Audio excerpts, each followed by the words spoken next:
শুক্রবার সাত সকালে সল্টলেকের মার্কেট পরিদর্শনে এলেন বিধাননগরের নবনির্বাচিত বিজেপি বিধায়ক, পেশায় চিকিৎসক ডাক্তার শারদত্ত মুখোপাধ্যায়।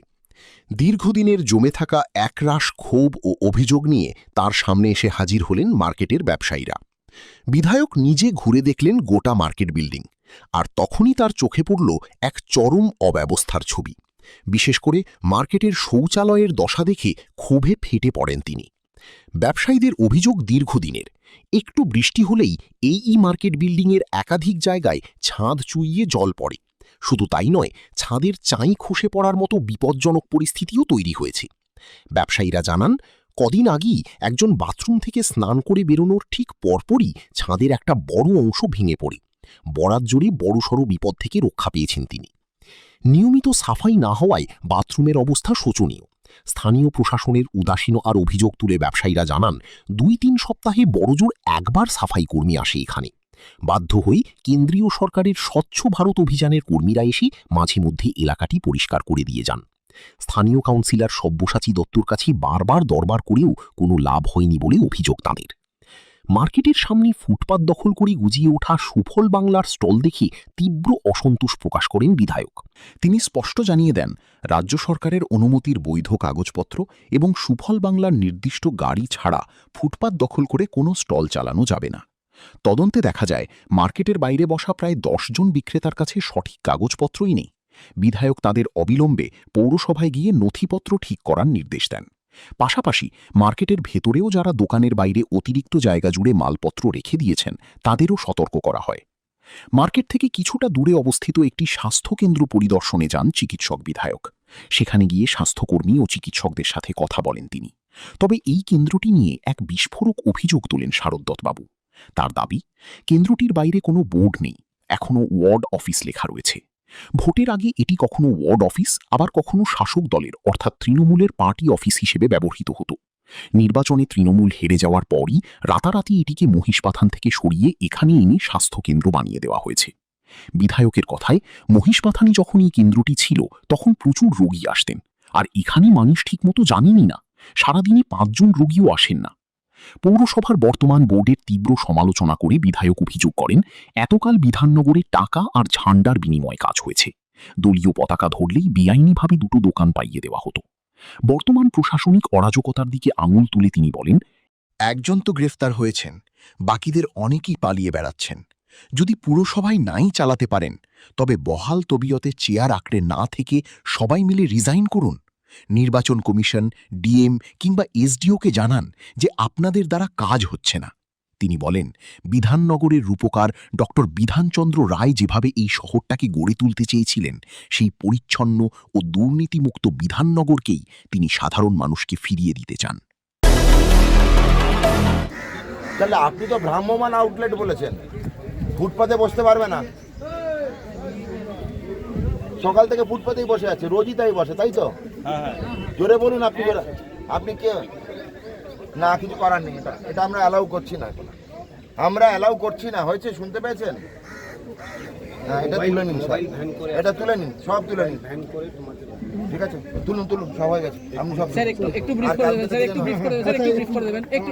সুফল বাংলার আধিকারিক, আমি জানি না কে ফোনে করলাম। প্রথম কথা, সুফল বাংলার কোনো কাগজপত্র না দেখাতে পারেননি। ২ নম্বর হচ্ছে ভ্রাম্যমান বিক্রয় কেন্দ্রটা, এখানে উনি বলে দিয়েছেন আর গাড়ি নেই, গাড়ি অন্য কোথাও রাখা আছে।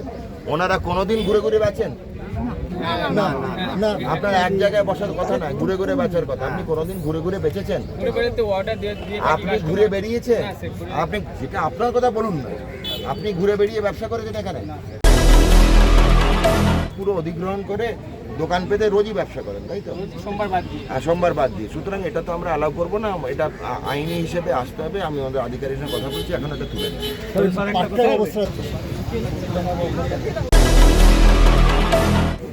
মেনলি হচ্ছে আনঅথরাইজ স্ট্রাকচার কি আছে, পরিষ্কার পরিচ্ছন্নতা কি আছে, ইলেকট্রিক্যাল কানেকশন কি আছে। বাইরে দেখলাম 10টা স্টলের কোনো কাগজপত্র নেই সঠিক। ঠিক আছে, ব্যবসা করছে তারা, বহুদিন ধরে করছে, কারোর রুজি বন্ধ করার আমাদের বক্তব্য নয়, অভিযোগ করবো না। কিন্তু আমি তো কাগজগুলোর মান্যতা যাতে পায় সেগুলো বলে দিয়েছি। বারবার বলছি যে কাগজগুলো পৌরসভা গিয়ে যেন মান্যতা করিয়ে নেয়, অ্যালটমেন্ট লেটার করে, সেগুলো দরকার। পৌরপিতা এখানকার সব্যসাচী দত্ত, উনি চেয়ারম্যানও এই পৌরসভার। ওনার কাছে ওদের কথা, মানে আমাদের দোকানদারদের কথা বহুবার গিয়েছেন ওরা, কিন্তু কোনো রকম ওদেরকে আমল বা পাত্তা দেওয়া হয়। ভেতরে ঢুকে দেখলাম শৌচালয়ের খুব বাজে অবস্থা, শৌচালয়ের ছাদ ভেঙে পড়েছে, এবং যে ঘটনাটা শুনলাম একজন চান করছিল, সে বেরিয়ে আসার পরেই ছাদটা ভেঙে পড়েছে, যদি থাকতো মারাই যেতে পারতো। বাকি ইউরিনাল ইত্যাদির খুব বাজে অবস্থা। পানীয় জলের ট্যাঙ্ক 15 বছর ধরে পরিষ্কার হয়, এবং ভিইসিসি, এটা কেন্দ্রীয় সরকারি সংস্থা, সে এসে মাঝে মাঝে এখানে স্বচ্ছ ভারত অভিযানে পরিষ্কার করে দিয়ে 2-3 সপ্তাহর আগে পরে পরে এখানে সাফাই কর্মচারী আসে। প্রচণ্ড অপরিচ্ছন্নতা এখানে, প্রচণ্ড অপরিষ্কার। এবং আরেকটা আছে, একটা সাইলেন্ট এনক্রোচমেন্ট আছে প্রত্যেকটা দোকানদারের তরফ থেকে। ঠিক আছে, ওরা দোকানগুলো ছোট, ওরা জিনিস রাখতে পারে না, প্রায় 4 ফুটের মতো সাইলেন্ট এনক্রোচমেন্ট আছে। সেটা ওরা বলেছে যে 2-2.5 ফুট মতো হয়তো ওরা রাখতে পারে, কিন্তু সেইটা আমার তো এখতিয়ার নয়, সেটা পৌরসভার কাছে ওরা করবে। দাদা একটা জায়গা হচ্ছে যে ওয়ার্ড অফিসটা দেখলেন আপনি, একটা একটা ওয়ার্ড অফিস ছিল, সেটা তারপরে পার্টি অফিস হলো, আর তারপর 4 তারিখ পরে সেটা আবার হেলথ সেন্টার হয়ে গেল। এত সুইফট চেঞ্জ আমরা দেখতে পারি। প্রথমে ছিল ওয়ার্ড অফিস, তারপর ইলেকশনের জন্য সেটা হয়ে গেল পার্টি অফিস, তার 5 তারিখ থেকে হয়ে গেল সেটা হেলথ সেন্টার। খোঁজ নিয়ে দেখলাম ডাক্তারবাবু ম্যাডাম ছিলেন ওখানে, ডক্টর পারমিতা, উনি বললেন যেটা আরবান পাবলিক হেলথ সেন্টার মহিষবাথানে ছিল, সেটা এখানে শিফট করেছে। আমার লেখা আছে এটা নাকি সার্ভ করবে 29, 30, 31, 32, এবং সেটা কিন্তু দেখেছে যে মহিষবাথান থেকে এটা ইউপিএইচসি এখানে শিফট করা আছে। পেশেন্ট নেই। ওনারা বলতেন যে মহিষবাথানে যখন ছিল 50-60টা করে দিনে পেশেন্ট দেখতেন, এখানে 5-10টাও হচ্ছে না, কেন কেউ জানে না। বাইরে কোনো বোর্ড নেই, বাইরে ওয়ার্ড অফিস লেখা আছে।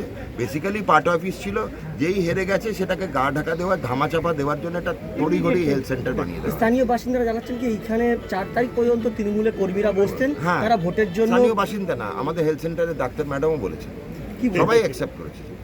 কি আর বলবো, এই জিনিস তো করে এসছে তৃণমূলে এত কিছু করে না, বলে বলে আমরা ক্লান্ত হয়ে গেছি, আপনারাও শুনে শুনে ক্লান্ত হয়ে গেছে। এখন আমরা এসে কি করতে পারি?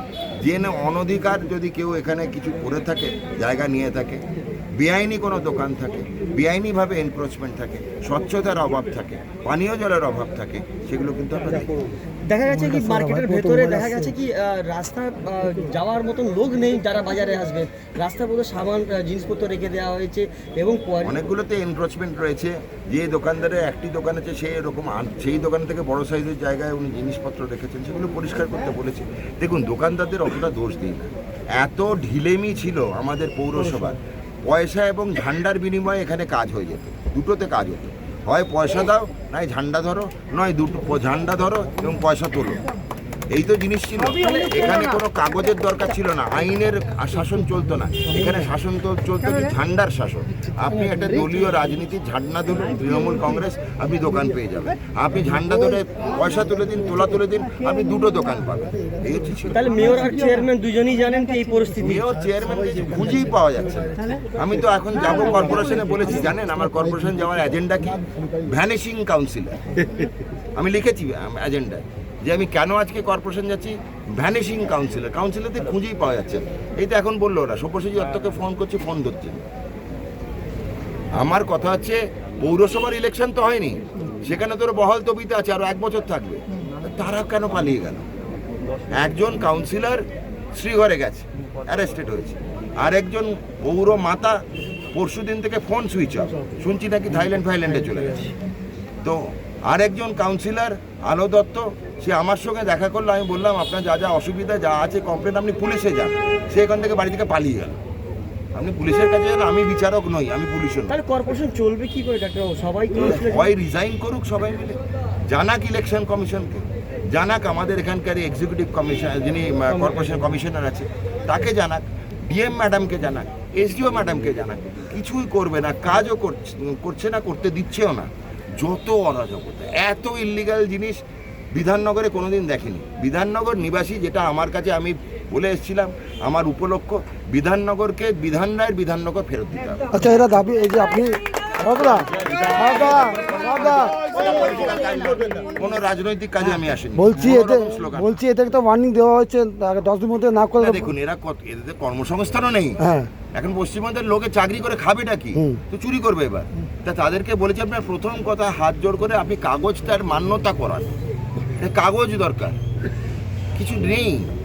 এখানে ধরুন এখন যদি আগুন ধরে দমকল বাহিনী এসে, সে তো রাজ্য সরকার এসে বলবো আনতরে এই স্ট্রাকচার বিধায়ক কী করছিল, বলবে তো আনতরে এই স্ট্রাকচার বিধায়ক কী করছিল, আমাকেও আমার পিঠ বাঁচাতে হবে। মাননীয় মুখ্যমন্ত্রী কঠিন মুখ্যমন্ত্রী, আমি ভুল করলেও আমাকে শেষ করে দেবে, আমার বিরুদ্ধে সে নয়। মাননীয় মুখ্যমন্ত্রী শুভেন্দু অধিকারী বলে দিয়েছে আইনের শাসন। সে আমি যদি বিধায়ক হয়ে বেআইনি কিছু করি বা আইন ফলো না করি বা লঙ্ঘন করি, আমার বিরুদ্ধে মুখ্যমন্ত্রী স্টেপ নেবে, তা আমি তো আমার কাজ করতেই হবে। সল্টলেক থেকে ক্যামেরায় অশোক পাইক, নিউজ কলকাতা 24।